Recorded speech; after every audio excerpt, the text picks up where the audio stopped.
Welcome to Jesus at the Table, the podcast where we have real conversations about the spiritual journey, cultural issues, and big theological questions.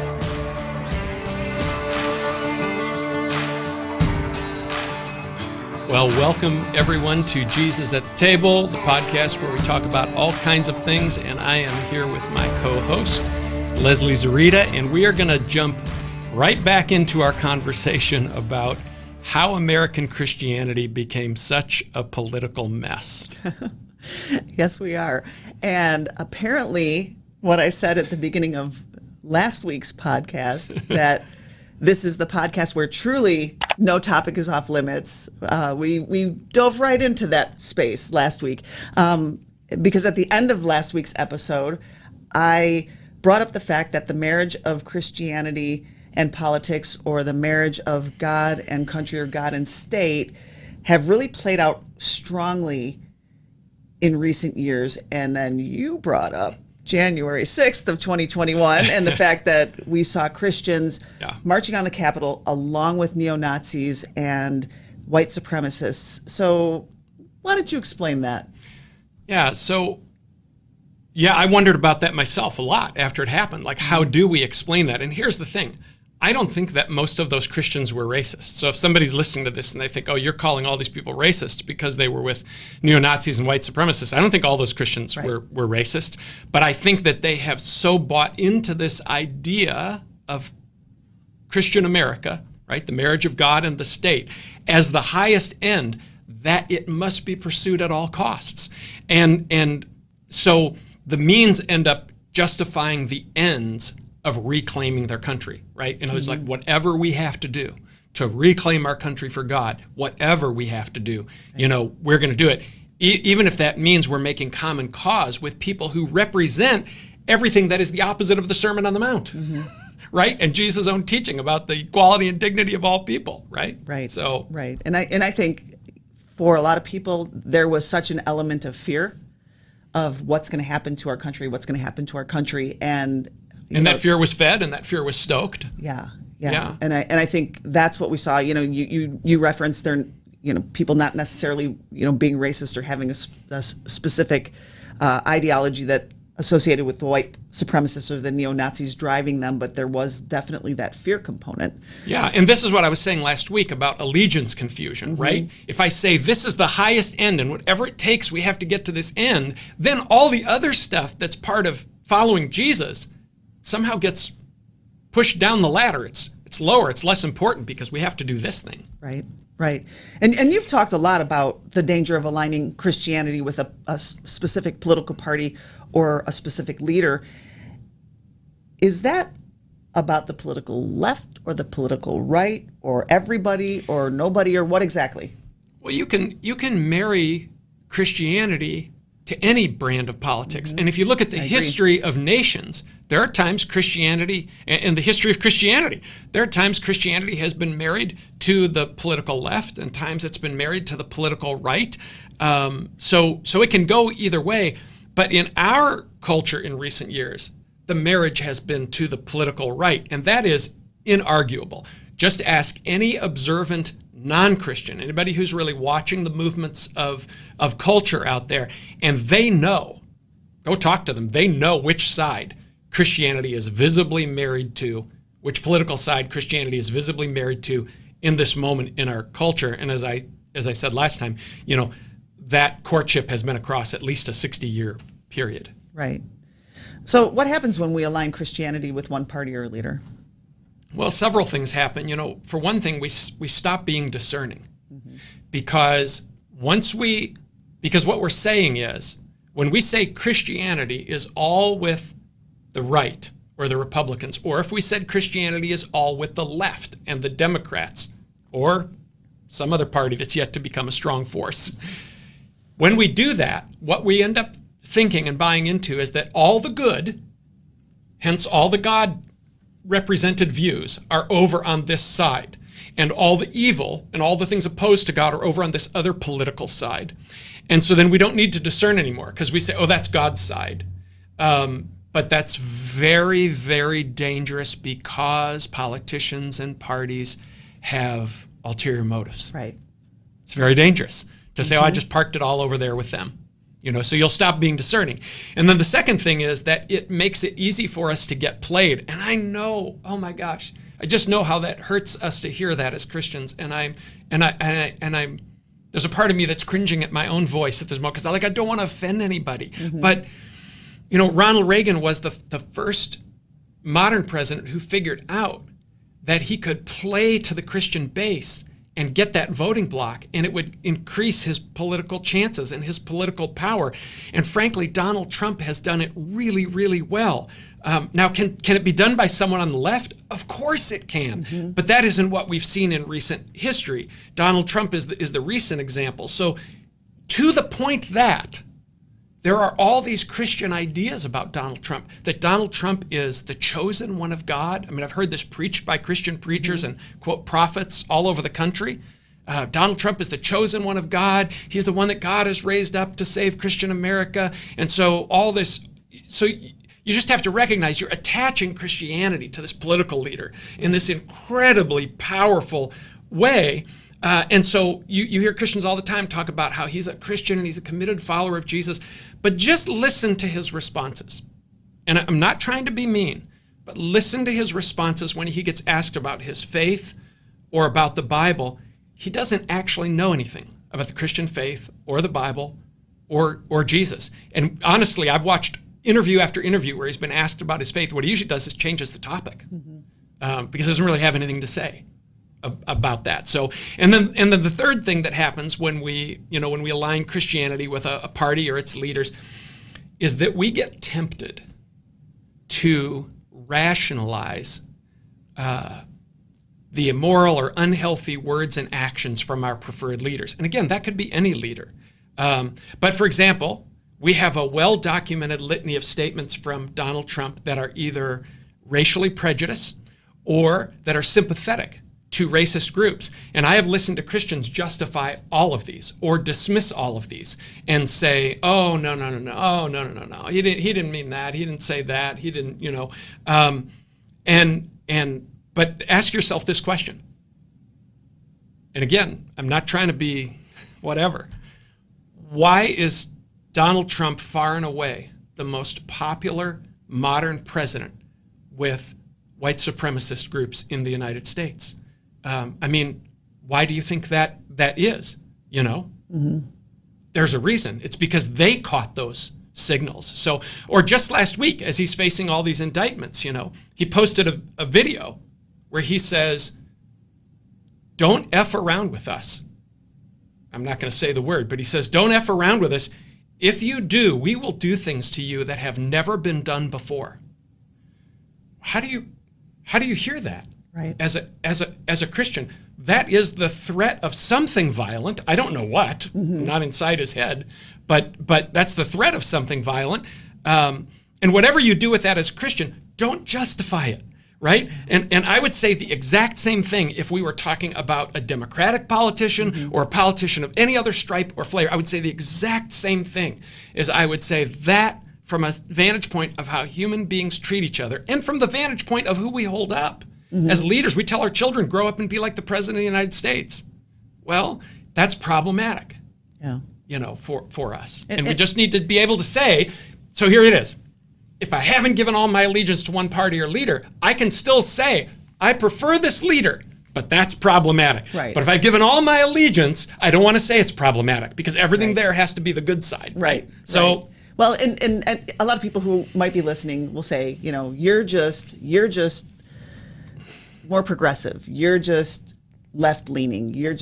But I think people fail to see the point that you're trying to make, which is not looking at you're pulling up a specific example because it's been a recent example. Right. But what you're really looking at is don't align yourself with a human being who has motivations and has a benefit of what they are gaining.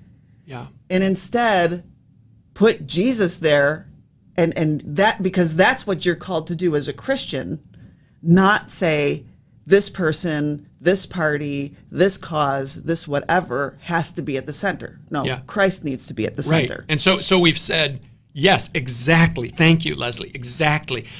And so we've said many times around our church, which this statement is not partisan toward anybody. We have said, we're not following the donkey and we're not following the elephant. We're following the lamb. Right. And you have to try every day to keep yourself centered there. Right. But it's hard when everything political is so big and so loud to keep our perspective on what's bigger. So what is bigger? Let's talk a little bit more about that. Let's talk about what's bigger. What's bigger is the kingdom of God. Jesus shows up on the scene and he says, change your thinking.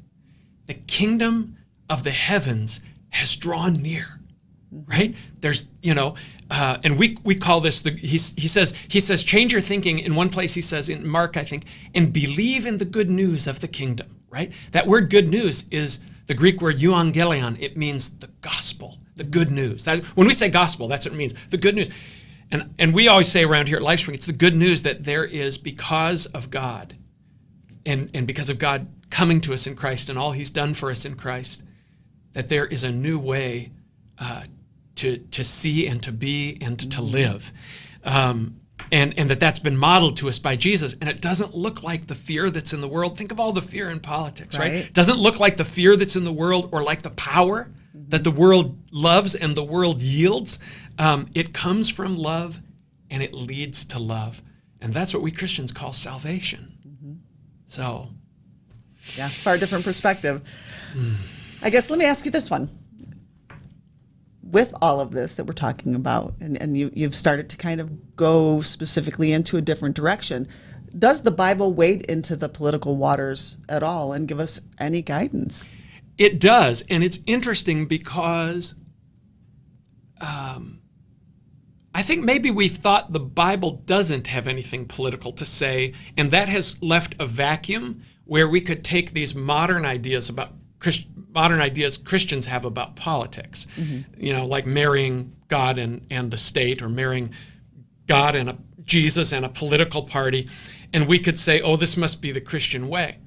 But I'll give you a really simple example, and I didn't know this for a couple of decades reading my New Testament, that when Paul uses this statement, he talks about people confessing, and this is the phrase, that Jesus is Lord. Right? So that word Lord, that's not actually a religious word. It's the Greek word kyrios, and it's used for like leaders and masters, and so it's like saying Jesus is the leader, Jesus is the master, right? So the common phrase in the Roman Empire at the time of Jesus was, Caesar is Lord. And so the Christians come along and they go, excuse me, no, Jesus is Lord of all, to the point that Paul paraphrases Isaiah in, I think it's Philippians, and he says, and someday at the name of Jesus, every knee will bow and every tongue will swear that Jesus Christ is Lord. He's master, to the glory of God the Father. So that's a very political statement. So when someone says, our great hope is in this politician, my response is, no, Jesus is Lord, and our great hope is in Jesus. But the most political book in the New Testament is actually the book of Revelation. A lot of people don't know this. And the reason we don't know it is we read all the Left Behind books and we got taught this idea about the book of Revelation being like a roadmap to the 20th century and how the end times would play out in the 20th century. That view of the book of Revelation is a dispensational view that's maybe 200 years old. It's not 2,000 years old like the church is. So the book of Revelation, what it really is it's written to persecuted Christians who are being persecuted by the Roman Empire around the end of the first century. And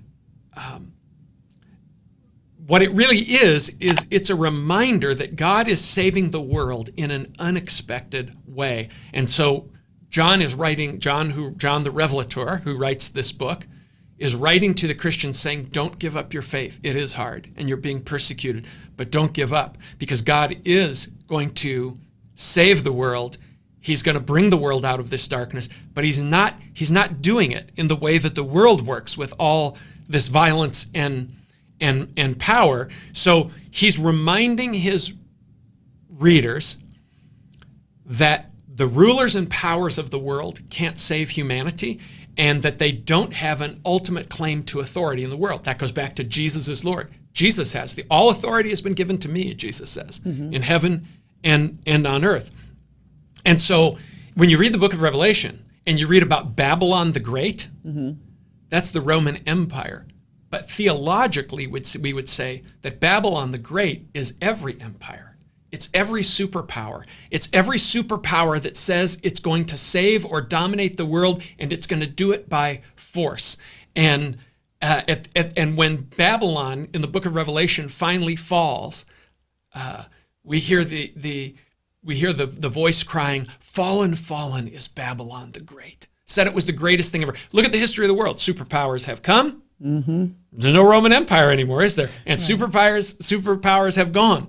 And so this is especially important because we need to recognize that the great powers always try to save the world through domination, through aggression, through violence.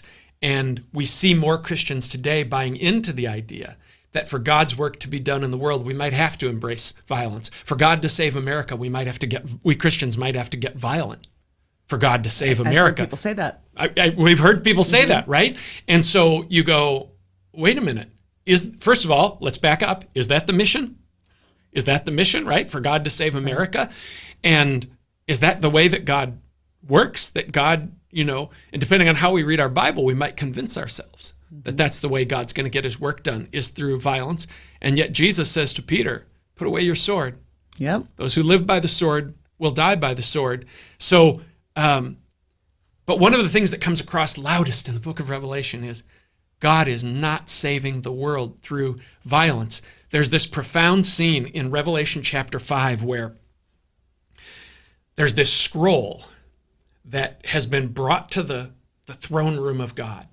And it needs to be opened because in the scroll is all the things that are going to happen by which God is going to redeem and restore the world.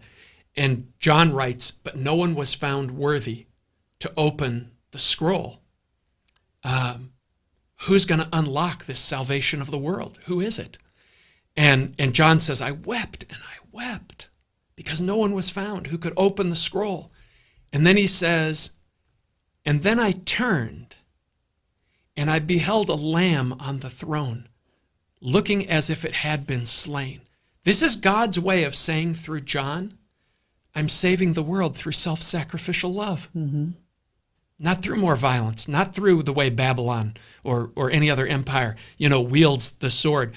Or sometimes Christians have been taught to read the book of Revelation that Jesus is coming back on this horse and he's got this sword. If you Google the paintings of Revelation, Jesus, and sword, if you Google that, you get all these paintings of Jesus. He's got this sword raised up and he's coming back in vengeance, right? But if you read the text closely in Revelation 19, yes, it says his robe is dipped in blood. And people have assumed that's the blood of all these people he came back to take out. It's his own blood. This is how God is saving the world, through self-sacrificial love. And that's the cross.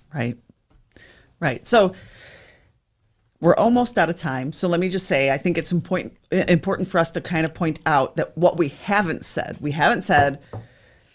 vote Republican. We haven't said vote Democrat. We haven't said Biden's the chosen person of God or Trump is the chosen person of God. We haven't disparaged the opportunity and privilege of being able to be an influence in our country. So what have we said?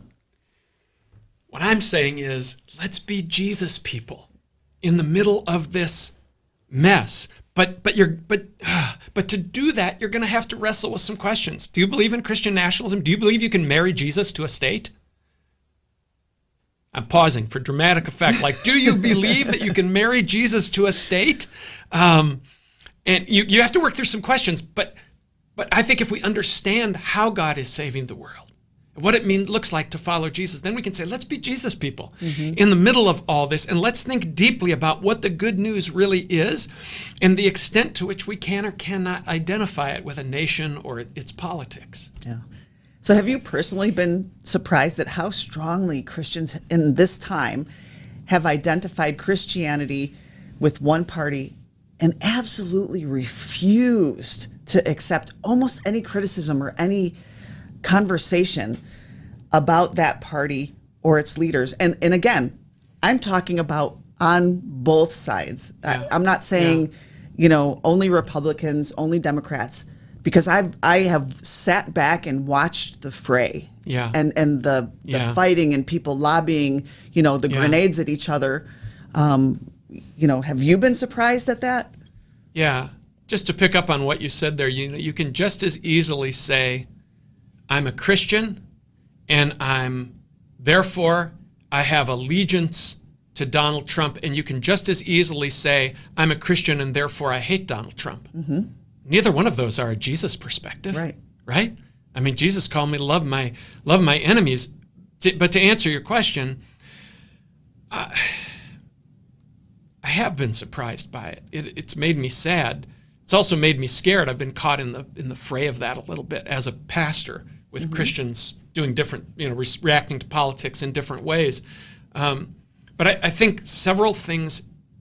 I don't want to sound like I'm blaming Christians. So I think Christians got set up for this. I still think it's wrong. I think it's wrong that we've married Jesus to the state. I think it's wrong that if we give our allegiance in a wholehearted way politically to one party or one leader, one political leader. But I think Christians got set up. And I didn't think they saw it. I think they got, how you get pulled into something a little at a time? Mm-hmm. And then you might one day wake up and go, well, how did I get all the way over here, right? It's like that beach ball in the pool, and you look up 5 minutes later, the beach ball's at the other end of the pool. You go, I didn't know it, because there was this breeze happening, right? So the breeze was this 60-year history, right? A lot of Christians didn't really see what was happening. Here's what they didn't see. They didn't see that on the political side, the working of Christian issues was very intentional by politicians. And they just thought, we're Christians, we're standing for the right thing. And they realized there were politicians who were strategizing how to bring Christians deeper and deeper into a certain fold and to position them in certain ways. And so there's this 60-year history, but we didn't realize it was happening. But it pulled us in, it set us up for this place. And then the myth of a Christian nation, which we talked about, that set us up. Because people said, America was started by Christians and it's a Christian country. Well, the truth is there were Christians involved in the founding of America, but most of the founding fathers were actually deists, which is different from being a Christian. It's a person who believes in God, but they believe God is distant and he kind of wound up the universe to work by natural law. This is in the wake of the teaching of like John Locke about natural law in the 1700s. And so God he's kind of standing off at a distance and the universe is unfolding. That's how most of the founding fathers, which is why there's mention of God in our founding documents, but not Christianity. That's why there's the separation of church and state. They saw how this played out. They were very wise. They saw how Christian nationalism played out, where if the king was Catholic, he killed all the Protestants. We're talking European history here. And if the king or the queen was Protestant, killed all the Catholics, right? And they said, this is a problem. So they created a religion they created a state that said we're not beholden to one religion. But we have the myth of a Christian nation that kind of set us up for this. I think we have to rethink that. And I think the other thing that set us up for it is we have an incomplete gospel. And I want to explain that. A lot of us, particularly as evangelicals, what we've been taught about the gospel is that you believe in Jesus, he forgives your sins, that's what the cross is about, and then you'll be admitted into heaven. So it's forgiveness and getting into heaven. This is kind of the heart of the gospel.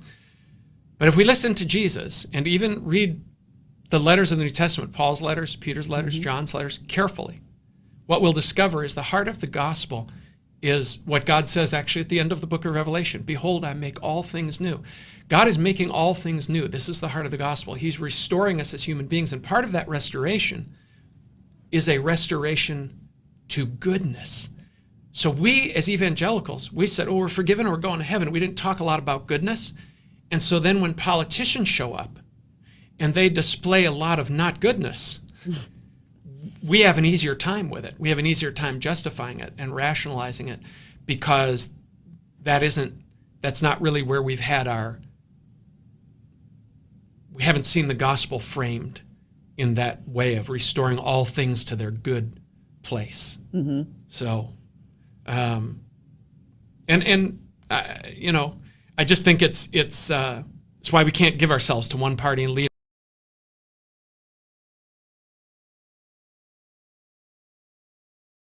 with Jesus. Right.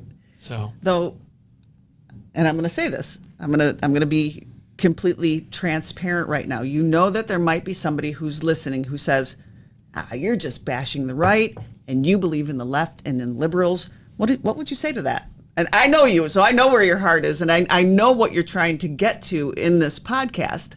But what would you say to that? Because you know some people are gonna bristle. I know.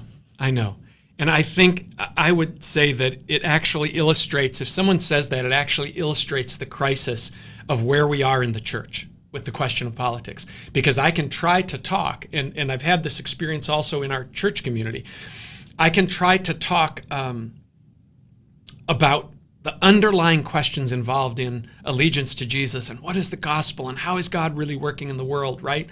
And the self-sacrificial love versus violence and dominating power. I can talk about all these things, but if I'm not lining, these days, it could be different in another time, but these days, if I'm not just lining up on the right, people go, oh, well, then you're lining up all the way on the left. And I had this experience when I tried to preach Jesus-centeredness during the pandemic and the political and cultural upheaval, that whole season. I had this experience where I would try to preach Jesus-centeredness, but if I critiqued anything on the right, the only explanation some people could come up with was that I was a leftist, liberal, immoral, whatever. And I think it just explains kind of where we are. I think you're right, because I've had people say, "You're Guy Joe," and I've been like, the first time somebody said that to me, I'm like, who? Who are you talking about? Right. And they said, well, Joe Biden. I'm like, Joe's not my guy. I'm like, right. Jesus is my guy. Jesus is my guy, right. So, and here's the thing, the refusal to be open to critiques in all directions, right, is itself the evidence that I've bought into this paradigm that one side of politics represents all the good and the truth, and the other side represents all the evil and the lies, right? So I will tell you, I am a guy who can hear and make critiques of political parties and leaders, right and left. Right. I can, because I'm centered in this place in Jesus. I don't mean that centered like centrist politics, though sometimes I might be a centrist. It kind of depends on the issue. But that's the thing, is that if I can't handle critiques in any and every direction, I'm defending something I have an awful lot of allegiance to.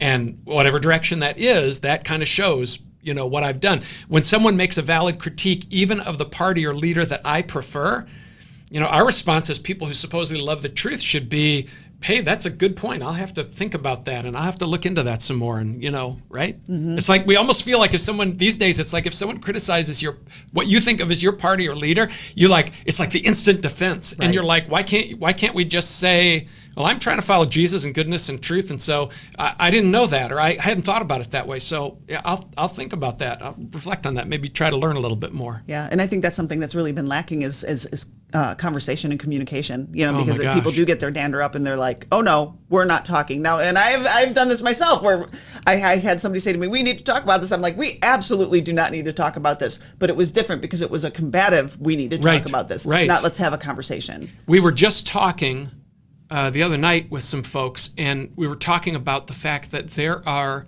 still families out of the last presidential election where people are not talking to each other, and they won't come to each other's homes because of this. And for me, that's tragic. Right. And what happened to the day and age where we could sit at a table and have a meal and not, there were the taboo subjects that you didn't talk about, politics being one of them. There was a reason for that, because people didn't always agree. Yeah. So let me ask you this too. Do you think if we hitch our wagon to Jesus and not to a party or to its leaders, or not to Christian nationalism, that we can still debate about the approaches that are being taken to, say, like things like immigration, the economy, guns, social programs, those kinds of things? Yeah, I think that's part of the point, and where we have to get to is we can talk about all those things, right? And because we need dialogue and we need collaboration and healthy compromise to try to figure out what the best solutions are, right? The point of government is the good of the people. So how do we make progress toward that? That's going to take conversation. What makes me sad is that American politics has become this like zero-sum game, right? A zero-sum game is a game where every gain on one side is an equivalent loss on the other side. Right. So zero-sum games don't have collaboration and working together and healthy compromise and all those kind of things. So it makes me sad that that's where we are, and that if someone disagrees with me on an issue, it's almost like the message is they have to be your mortal enemy. Right.